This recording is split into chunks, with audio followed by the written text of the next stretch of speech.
All right, so today we're going to talk to you all about, can you still buy a home if you are self employed? Okay, let's go ahead and talk about how you guys can actually do that if you are self employed. So, if you or someone that you know is looking to go into homeownership and they have a 1099, they need to know about this information right now. Okay, so let's go right into it. So, now, first things first, where's that? There we go. Okay. All right. So now you need strong credit to make up for the extra risk. Okay. Self employed borrowers usually face higher scrutiny. Okay. And the reason being is because there's a lot of factors. Okay. They don't know if the income is stable. They don't know what industry it is. They don't know if you're filing your taxes properly. So we're gonna jump into all of that. Okay.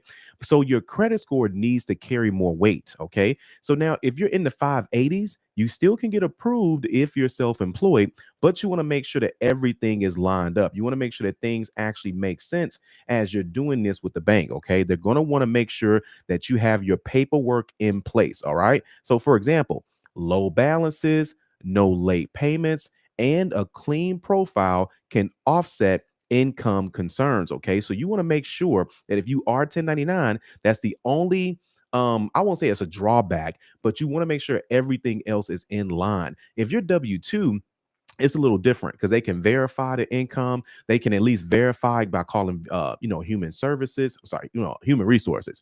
And so they're making sure that they cross. That they dot the I's, cross the T's, and making sure that your income is where it's at. Versus 1099, they got to kind of take your word for it and then match that up with a paper trail. Okay. So let's continue on. Next is going to be your deductions. Okay. When you do your taxes, your deductions, they might hurt you more than they will help you. Okay. What does that mean? Because a lot of people don't understand that when you're doing deductions, those are essentially write offs. Okay. And when you have those write offs, you can essentially be writing off too much. Now, I'm not a tax strategist and I don't play one on TV, but I'm going to still let you know what these banks are looking for. Okay.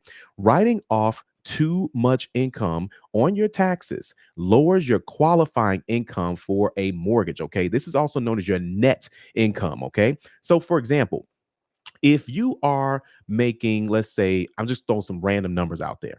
If you are grossing 100,000, but your expenses you said was 80,000, that shows your net income at about 20,000. Okay. And so again, just keeping it real simple. Now, if you're at 20,000, but you are grossing 100,000, then that means you're saying, hey, I'm at 20,000. No one's arguing with you to say you are right or wrong. However, your buying power is going to be based on, or essentially your pre-approval buying power, same thing. That's going to be based on the income that you show the banks. So if you are saying, "Hey, I made 20,000," no problem. No one's going to question that. But your pre-approval is going to be based on that income. And then when you say, "Man, I can't get approved for much at 20,000," yeah, that's because you wrote down too much. Now, we're not saying that's not your real income, but studies show that people write they have so many write-offs, have so many deductions that in reality they're probably making a little bit more, but they just don't want to pay taxes. Okay. So anyway, if you're really making 100,000 and your expenses are, let's say, really 30,000 and you're bringing home 70,000, now we fix one problem, but you already know we are creating another problem. Okay. We fix the problem of having a lower income. Now we have a higher income. 70,000, you can go up to like 400,000, almost 450, 500,000, depending on taxes. And then higher if you're going up into a 2 unit, 3 unit, or 4 unit. But now that you've shown, of course, the IRS that you're making 70,000, and of course, you should show the IRS what you're supposed to show them. When you do that, you're going to have typically what they call a tax liability, which means that you're going to have a tax bill. Now, can you still buy a home if you have a tax bill? The answer is yes, but you must be on a payment plan for at least 3 months. Then you have to start the application process. But if you owe the IRS, let's say, for example, because you have reported your income, you have to get on a payment plan or pay it in full. If you don't get on a payment plan, then you have to pay it in full. If you don't pay it in full, then you can't apply for a house. That's how it goes. Okay. So make sure that you're doing that so you have enough income to get the house that you're looking to get. That means you could look broke on paper, even if you make six figures. But again, if you do that, then what ends up happening is, and again, listen. nobody's dumb. Okay. People know that people are making money and not showing it all. That's not the issue here. The thing is, you got to understand when you do that, it's going to play a role in your buying power. Okay. Now, just so you guys know, we can help you accomplish your credit goals. Okay. We do have a free webinar that's coming up. It's going to be actually tomorrow. Okay. So, again, we got a free webinar coming up tomorrow. All you got to do to save your seat, let me go ahead and give you guys the link for that. Okay. All right. Grinder says he is alive. Thought I was going to do a search party. Oh, yeah, man. So, yeah, my son had a golf tournament today, man. So, he did pretty good. He came in second place at the Ted Rhodes Foundation golf event here in Chicago. So, yeah. Okay. So now we got home in 90 days.com. Okay. Home in 90 days.com. Make sure you guys go ahead and get registered for that. We're going to be doing a free webinar tomorrow at 7 p.m. Central Time. We're going to show you some simple things that you can do to increase your credit score and qualify for home ownership. Now, again, I told you guys what happened last time. Spots are filling up. Now, once they're gone, that's it. Okay. We had to turn people away last time. So do not wait.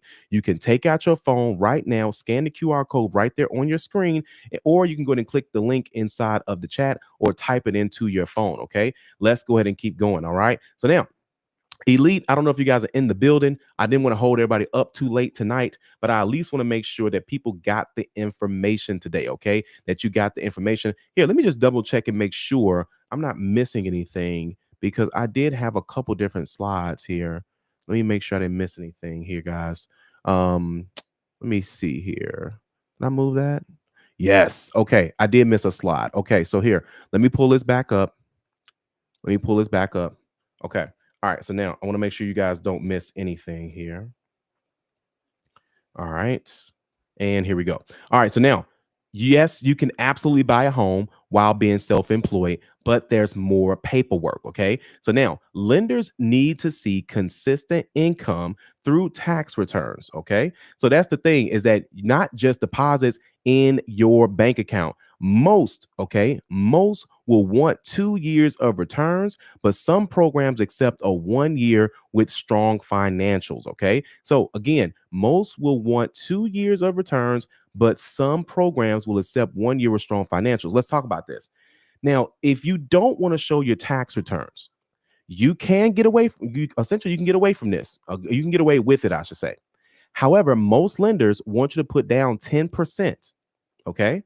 So if you go FHA, where you only have to put down 3.5%, that's if you show 2 years tax returns, if you're self employed with a 1099, or if you're cash income, same thing.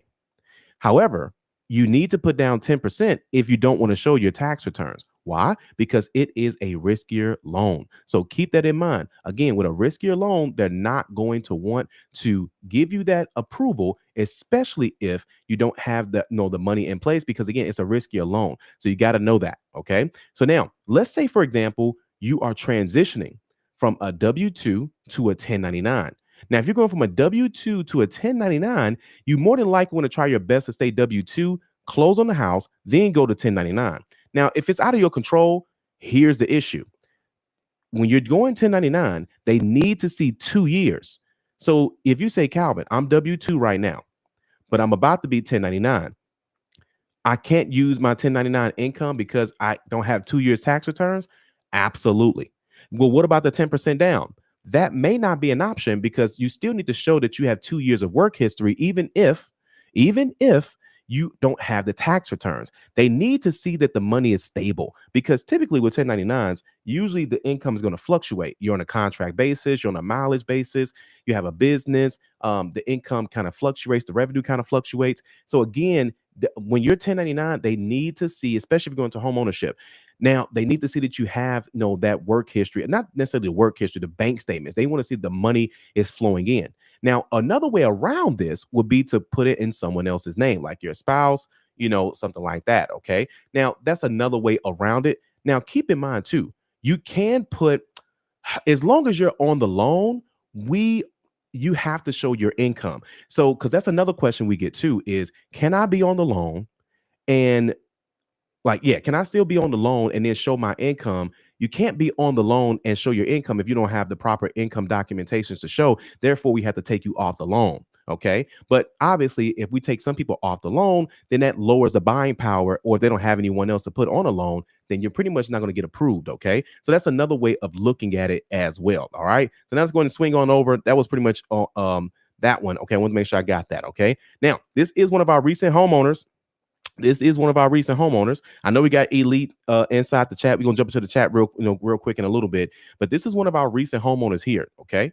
And what she did was she actually was a part of our 90-day home buying challenge, which by the way, our 90-day home buying challenge is going to be Monday. That starts Monday. So if you want to qualify for a home, regardless of where you are, 300s, 400s, 500s, low 600s, even if you're in the 700s, but you don't know how home ownership works, it's fine. We got you. We're going to show you how to qualify for a home in 90 days or less. And if you're like, Calvin, I think I'm there, then no worries. Then we're going to still show you how the home buying process works, and we can help you find an agent in your area. We already have many agents in different states nationwide, so we can show you how to go into home ownership. Okay. But a real quick story here. She was a part of our 90-day home buying challenge. This was when she bought her property back in 2018.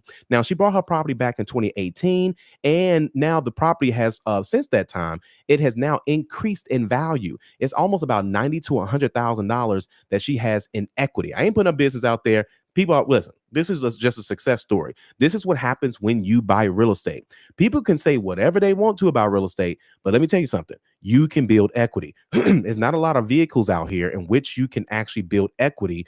And it also has tax benefits as well if you do it the way that she did it. Here's what she did. She bought a property, and then like I think, well, what's the math on that? 2018 to 2025. So that time frame, what's that, six or 7 years? She waited that time frame, got her equity built up. Then she took the equity, she paid off some debts, but she also took a portion of the equity as a down payment. Watch this. This is a smart move. She took a portion of the equity, and then she actually used it as a down payment to buy the next property. Now she's using the first property, I think it's as a rental or an Airbnb. I'm not 100% sure. But either way, guys, listen, again, and she not only did that, but she also got a game plan as well too. A game plan is where we look at your credit report and tell you exactly what you need to do to increase your credit score. She followed it to the T. Then she became a homeowner in 2018, and then she bought her second property this year in 2025 by taking out the equity. So again, she went from not qualifying, being in the 400s to 500s, not knowing how home ownership works, to getting that game plan, following it to the T, buying property, getting the equity, and then now buying the next property. Guys, listen, we are helping people change their financial lives. Okay, it's real simple. Now, don't get me wrong, we don't have all the answers, but one thing we do know is how to show people how to go into home ownership. Okay, so that's something that you most definitely want to know for sure. All right, so now let's go ahead and go into a couple of comments here. Mike says he is alive. He's gonna put out a search party. Oh yeah, man. Listen, my son had the golf event. But yeah, that's where most of my time was today. Appreciate you guys being here, grinding for the bag. He said, didn't let them know the community you was about to go live.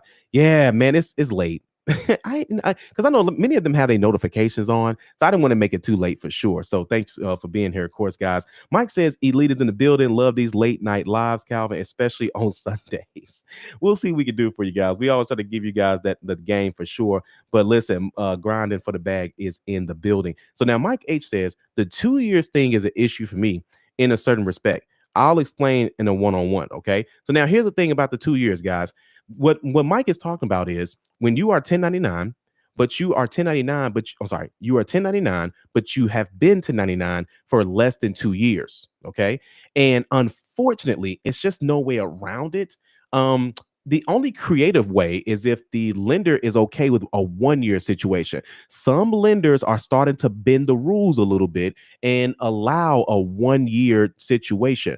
But 70 to 80% of lenders are going to want you to be 1099 for at least 2 years. This is regardless of tax returns. They just want to make sure that your business or how you're collecting money is reliable, is stable, that is consistent, and of course, that is always coming in because they're about to let you borrow hundreds of thousands of dollars, guys. So make sure you keep an eye, on that for sure. Okay. Next is going to be let's see here. Grinder says, blessed the week. He says, blessed weekend. Equifax went up another 53 points, and my TransUnion went up 23 points yesterday. Acting a fool. Okay. And there you go, Mike. Listen, you already know I got you, man. I got you. Because see, we see this stuff all the time. And listen, it's inspiring to see that people's credit scores are going up. But then it's also inspiring to see that people are like, man, I want to do this, but I'm not 100% sure if I can do this. And guys, let me tell you something. There are opportunities out there. There are lenders out there. There are people that are out there, and they're starting to see the common things. Listen, this is why there's change. Okay, this is why the mortgage industry is changing in general to not just close more deals, but to be more open minded because people sometimes things are just uncontrollable. But that is not fair if they can't buy a house, if they want to buy a house. Okay, remember, even if you like renting, you got to be renting from somebody who owns the property. So, and let's be honest, you want a nice property manager, you want a good landlord, right? This is how we create those good landlords. This is how we create those great property managers, okay? Because people need to know how to do things the right way. So if you want, say, hey, Calvin, I want to keep renting, great. You would rather rent from somebody that actually that's a great landlord, right? This is how we get these things in place so we can have more landlords out there, more property owners out there, and you guys can accomplish your goals. Okay. Mike says, oh, you got interrupted with the commercial. First time ever that I seen that happen. But yeah, I don't know. You know how YouTube is, man. Listen, y'all know YouTube is trying to step up their game on these commercials. So good luck out there. Okay. But this information will always be here for sure. All right. But either way, guys, listen, make sure you guys go ahead and get registered. Again, we don't want to turn people away because we had to do that the other day. Okay, so home in 90days.com. Okay, by the way, my lender is also giving $500 closing cost assistance. Okay, closing cost assistance for those of you who actually end up closing it on a home. Okay, so closing cost assistance. If you attend I'm typing this so you guys can see it. If you guys attend here, I'm gonna leave this up here while I'm typing this. Okay, if you guys attend the 90-day home buying challenge, okay? So if you attend the 90-day home buying challenge and close on a home, okay?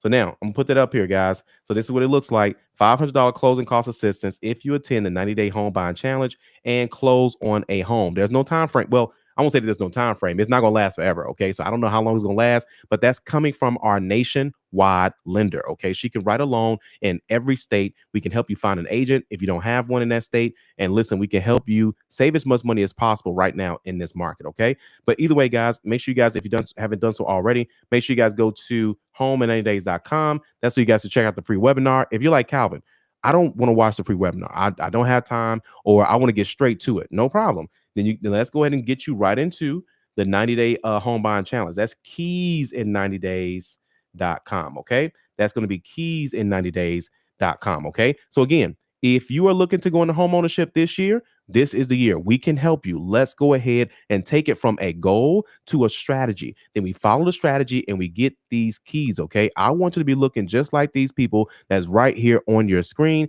that we keep talking about all the time, buying holes. Buying holes. Now, not y'all think I said buying homes, okay?